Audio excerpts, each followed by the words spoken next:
Good morning, everyone. Thanks, Jack, for that reading.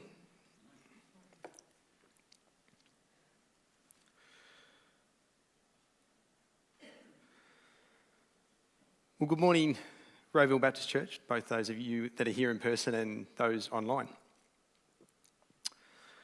For those of you that don't know me, like Joe said, my name is Rowan Thomas, and I'm married to Nina, and we've got two teenage girls.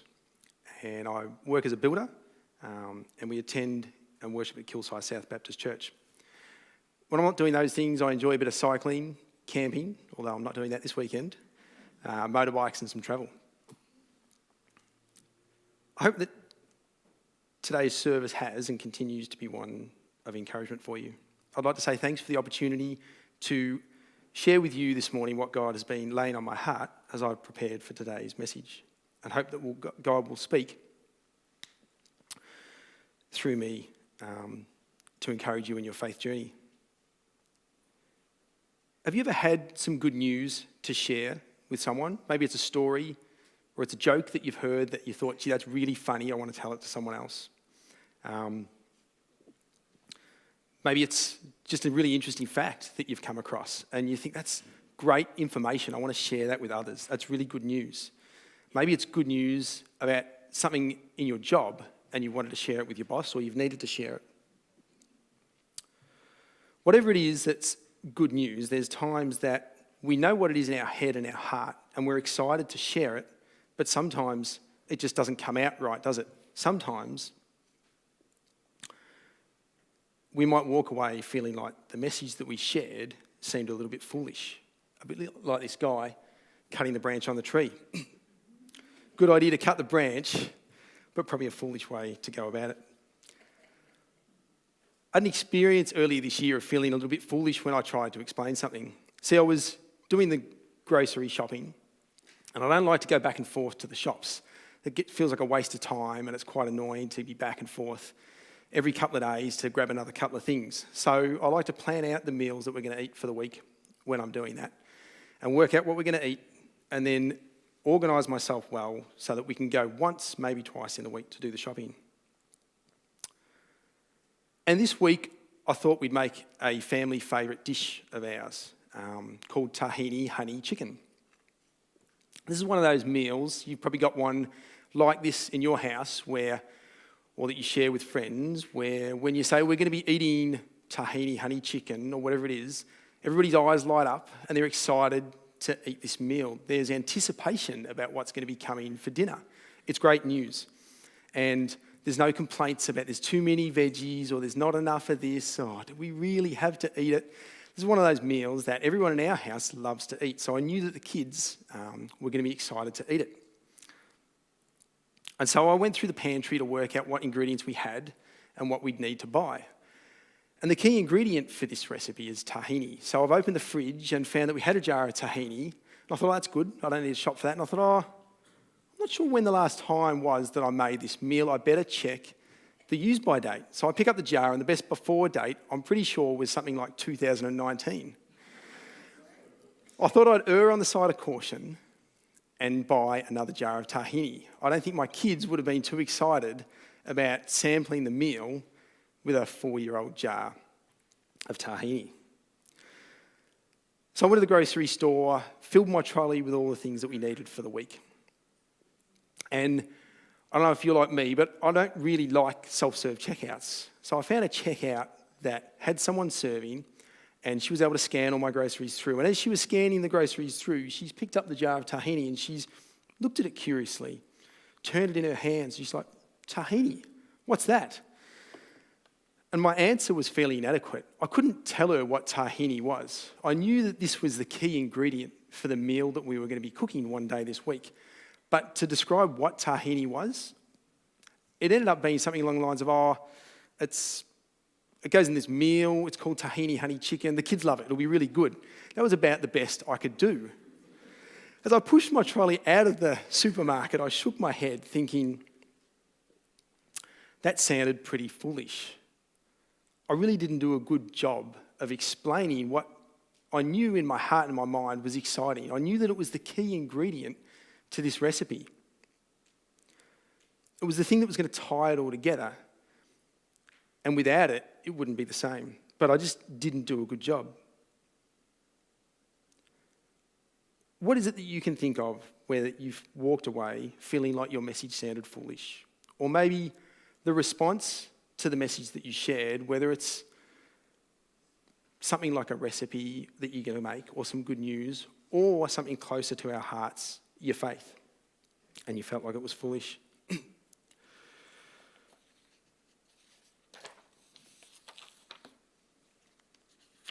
See, it can be disappointing and embarrassing when we fail to explain something well, when we feel like we can't get the words out, when we know in our heart and our mind that we've got a great message and great news to share, but it doesn't come across that way. Or maybe the response is one of, that's foolish, why would anybody believe that? That's a fairy tale. Do you really believe that?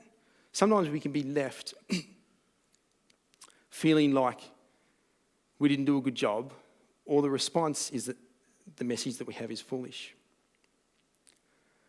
And the reason I thought it would be good to talk about this now is that we're 3 weeks after Easter. And Easter, for those of you that are followers of Jesus, know that we have the greatest message on earth, don't we?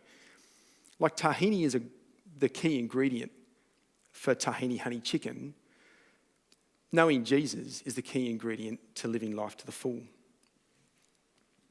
See, the world sees Easter as a time of chocolate, fun, gathering of friends and family, eat some or maybe lots of chocolate. But it's not long before that message of chocolate and holidays is soon forgotten. Maybe you've swallowed all that chocolate before the Easter bunnies even had time to arrive at the neighbour's house. But that message of chocolate and holidays soon runs out. But for those of us that are followers of Jesus, we have a message of eternal and everlasting hope. One that doesn't wait to start when we die or when Jesus returns, but a message of hope that has begun as soon as we give our lives to him. And we heard about that in the first song that we sung, didn't it? That hope that we have in our hearts. And that hope and that joy and that relationship with Jesus will continue and finally be complete, either when we meet Jesus at the end of our days or when he returns. And I know that even though we have the greatest news on earth, there are times that just like trying to explain to the checkout lady what tahini was, we struggle to share our faith with those around us. Sometimes it just doesn't come out the way we want. Or maybe we leave thinking, I need to know a little bit more about that to explain it better next time. I know there's been times that I've attempted to share the gospel and the message of Jesus, and it has come across as foolishness to those either that I've asked or that I've told. One of my mates that I'm meeting with later today, his response was, oh, that's a fairy tale. Sometimes I've been worried that they'll think that my life choices are foolish, that those things that God's called me to seem foolish in the world's eyes, or that I'll look foolish trying to explain the message of Jesus. Maybe this is something that you too can relate to. We worry that others won't get it. They won't see the appeal, and that they won't choose that ingredient and add it to the dish. There's a couple of areas that I want to encourage us in with this today. Sometimes we share about our faith and it sounds foolish to us, or we didn't feel like we did a good job, or we're mocked for it, and we're worried about stepping out and sharing our faith again. The gospel is a bit like tahini. See, it seems foolish to those that don't know. See, when you describe tahini on its own, tahini is pure natural sesame spread. It's not sounding overly appealing, is it? It's a bit like pale peanut butter, but the consistency is wetter and stickier and nutty. Hasn't got a great selling point on its own, does it? But once you've added it to the dish, it brings out a whole lot of complexity and flavour. And it's the thing that ties it all together. One of the interesting things, I was talking to my wife yesterday and she's talked about tastes. And there's 4 main tastes that we all know about: sweet, sour, bitter and salty. But there's another one that she mentioned, umami. And what is umami, you may ask? Well, umami is believed to be a signal for one of the most important and fundamental parts of nutrition, protein. Umami plays a surprisingly fundamental role in human health and nutrition. It's not an exaggeration to state that human beings would have a hard time living without protein. And umami is that taste that tells us that that thing has protein in it. Tahini falls into that category of umami. Tahini is like the message of the cross and the power of salvation. Human beings were created to be in a relationship with Jesus. Just like our bodies struggle to survive without protein, we have a hard time living life well and to the full without Jesus. Jesus and the good news are the essential ingredient to life. And when the message isn't well received, we can be encouraged by 1 Corinthians 1:18. For the message of the cross is foolishness to those who are perishing, but to those who are being saved, it is the power of God. See, some won't think about wanting to try or take up what you're sharing. My mate Dave is a bit like this. When I talked about tahini honey chicken, his response pretty much straight away was, I don't do tahini. He'd switched off from the outset. As soon as I mentioned tahini, he didn't want to know. He wasn't going to be coming round for a meal and putting his hand up to say, yeah, I want to try tahini honey chicken. I want to add that to the meal. And those of us that know Jesus, unfortunately, there will always be those that will choose not to accept, explore the message, or to try it. And when we're faced with this, we can look back one verse to verse 17 and be encouraged that whilst to the world and those that are perishing, the message seems like foolishness, it's not our power that enables God's message to touch people's hearts. Verse 17 says, for Christ did not send me to baptize, but to preach the gospel, not with wisdom and eloquence, lest the cross of Christ be emptied of its power. See, tahini has no power to transform people's lives. The message of Jesus does. The message is carried by the power of the Holy Spirit and the power of cross. See, it's God's power that brings change, not our ability to convince others. See, for those of us that have experienced tahini in a meal, we get it. We get how much better it makes the meal. Tahini honey chicken wouldn't be tahini honey chicken without it. Just like life isn't complete without Christ. See, the message isn't meant to be merely intellectual, theoretical, or to stay on the pages of a book. It's meant to be the key ingredient of the meal. Mixed with all the other ingredients and parts of our life, it makes everything better. And for some of us, we feel like it's not our gifting or calling to share, to step out and to tell people about it. Or we've tried before and it didn't go very well, and so we think we'll leave it to others. But in 1 Corinthians 1:20-25, we're encouraged that God's wisdom is greater than the world's, and God's message, though it may seem weak, foolish, irrelevant to the world, we see that God's wisdom is stronger than human wisdom. His power and his transformation that will do the work. To bring people around from seeing foolishness to seeing wisdom, power, and strength in the gospel. So we can rest in the promise of verse 25 that says, for the foolishness of God is wiser than human wisdom, and the weakness of God is stronger than human strength. Sometimes we leave a situation like my explanation of tahini at the checkout thinking, who am I to share about this? I'm no dietitian or chef or a food critic. I'll leave the explanation of that up to those that are more equipped, that are experts. I'll leave the explanation of my faith to those that are wiser, that are called to that specifically, that are more gifted.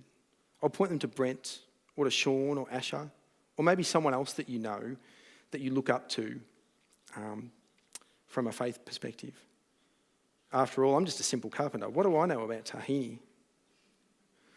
But we come back again to the fact that it's God's power. 1 Corinthians 26-28 is a really encouraging passage. Brothers and sisters, think of what you were when you were called. Not many of you were wise by human standards. Not many were influential. Not many were of noble birth. But God chose the foolish things of the world to shame the wise. God chose the weak things to shame the strong. God chose the lowly things of this world and the despised things and the things that are not, to nullify the things that are, See, we're not called to be the greatest theologians, to be great orators, to know all the answers. God specialises in using the weak, the powerless, the unwise. When you feel those things, when you feel ill-equipped or inadequate, you can be rest assured in the promises of verses 26 to 28 that it's God's power that will work through you. So he wants to use you. He wants to use your unique story, and he's willing and he's excited to have you partner with him to spread his good news. God wants to use you in your place, whether it's a carpenter, an accountant, an electrician, a nurse, a doctor. That is your mission field. Your story is your unique story of your relationship with Jesus. And it's God's power that can work through you to enable that message to come alive to those around you. And see, there's some encouragement, I reckon, that even experts are afraid sometimes. I was listening to Radio National earlier this year, and it was the science show. And there was a lady on the show named Emma Ann Carlson. And she's a researcher at the University of Queensland. She's a doctor, she's a general surgery registrar, and she's a PhD student. Highly equipped in her field, really knowledgeable, an expert in her field, the top of her game. She placed third in the category of Science Breakthrough Awards of the year at the Falling Walls Festival in Berlin that celebrates scientific discovery. She placed first at the Falling Walls Lab Brisbane Awards. Clearly, she knows what she's talking about. But even people that are experts in their field can struggle to share what they know with others. She talked about her fear of sharing what she does and her knowledge with others. She shared about how she can be anxious about sharing that knowledge. And there was a couple of things that were really interesting. See, she shared that her supervisor said, well, we need to get you doing some speaking gigs. The opposite of probably what she wanted to do. And she said a couple of interesting things that by preparing to speak publicly about what she knows, she grew in her own depth and understanding of the science that she was studying. Someone with a PhD was able to find that she got even greater understanding of the topic that she knew so well, that she's an expert in, by preparing to share it with others. She said the other thing that was great is that she became better at sharing this information with those that aren't experts, that don't know the good news of the research that she's doing. She's doing research of how a $20 anti-nausea medication can drastically increase the efficacy of a really expensive cancer drug. So the comfort and my encouragement is that even those that we look to as being experts in faith or further along the journey can have the same fears that you and I can have as well, of sharing the good news of Jesus with others. But it's through practice and preparation that they become better at it, just as we do. Dr. Carlson quoted something that I think was interesting. So often in science, we can be pigeonholed into our faculty and rarely get the chance to engage with other perspectives. This allows everyone from diverse academic and cultural backgrounds to come together and discuss the problems that we're individually trying to tackle. So we can be a bit like this with our faith. We need to look for opportunities outside of gathering with those at church or in our small groups to share the good news with those that don't know that news. So even if you're an expert in your faith or you've been on the journey for a long time, all of us need to seek out new and diverse ways to share our faith.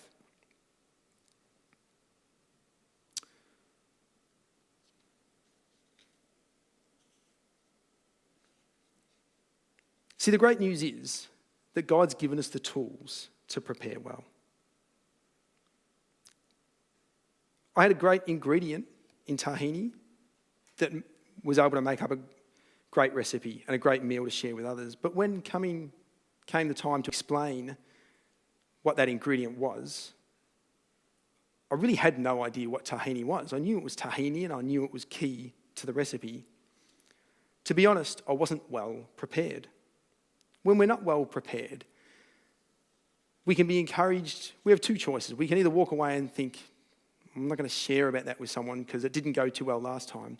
Or we can choose to walk away and think, gee, I've got an opportunity to dig a little deeper, to grow in my faith and my understanding of who Jesus is and the message that he has.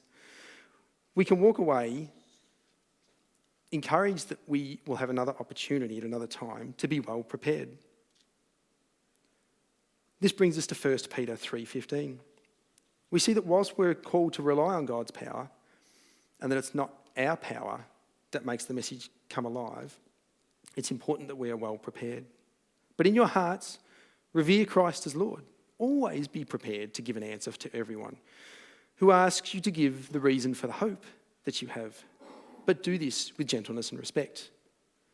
See, it's pretty interesting that Peter asks us to always be prepared to give an answer. He doesn't say, just go out there and wing it, and God's power will do all the work. You don't need to be prepared. He clearly says that we should always be prepared. And it's interesting that he encourages us to be prepared to give an answer to those who ask.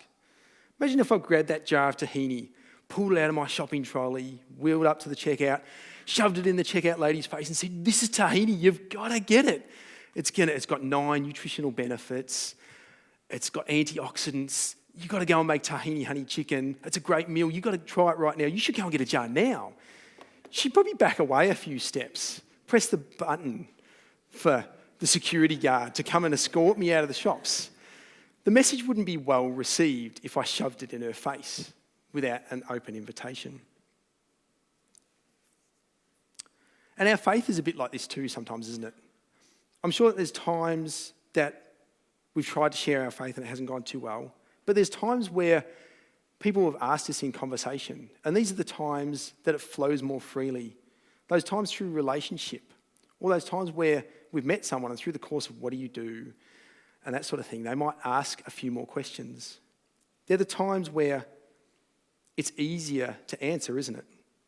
I had lots of these experiences in high school.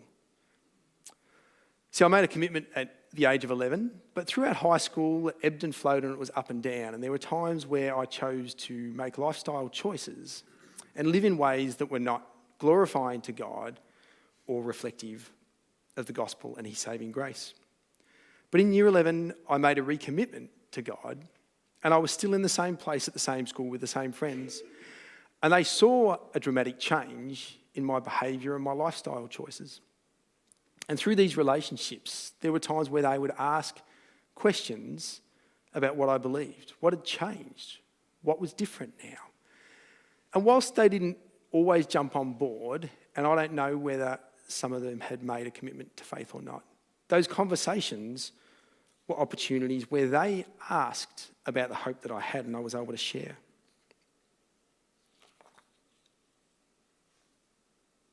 And I wonder for you, maybe there's times at home, work, school, or socially that you've had opportunities to share when people have asked. Those opportunities are exciting, aren't they? Because someone's asked us about our faith or what we believe. And we can prepare well for those.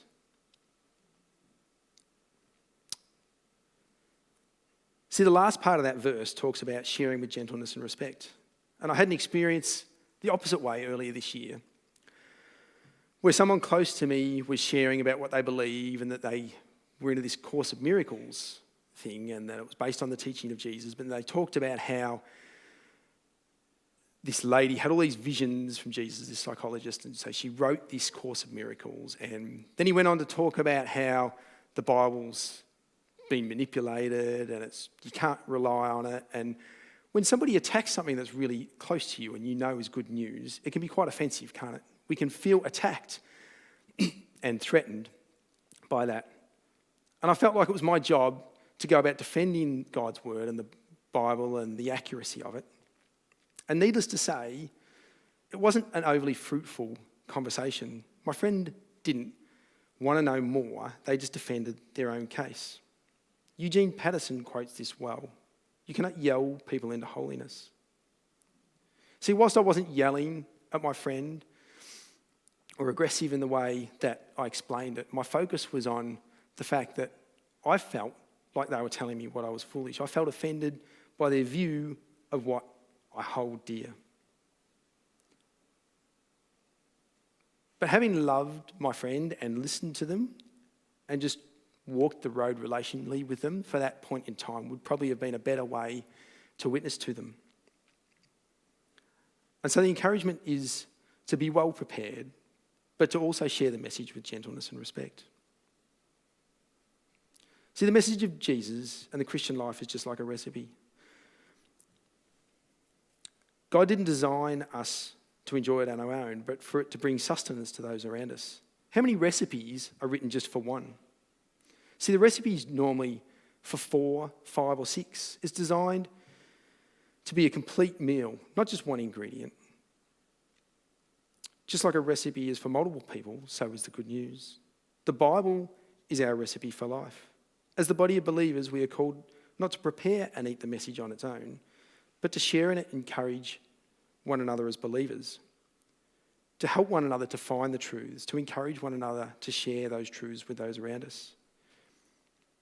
So find others that can encourage you to be well prepared, to know the word well, and to love Jesus, and encourage other believers to be well prepared too. And even those that you look up to that are experts in the faith would love to walk that road with you, to encourage you of how you can be better equipped to share your faith when the opportunities arise. So yes, there's times, unfortunately, where the world will see the message as foolishness, as we see in 1 Corinthians 18. But we can be encouraged and rest in the fact that 1 Corinthians 17 tells us that it's God's power, not ours. See, God's foolishness is wiser than human wisdom, and his strength stronger than human strength. 1 Corinthians 1:25. See, we know that when we were called, not many of us were wise, influential, or of noble birth. But God chose the foolish and weak things of the world to shame the strong. Next time you feel inadequate or unable, remember that God chose you. Live in a way that enables other people to see that hope. Share that hope with gentleness and respect. And just like tahini is better in a dish, the message of the cross is better in all of your life and shared with others rather than left on a shelf. Thanks.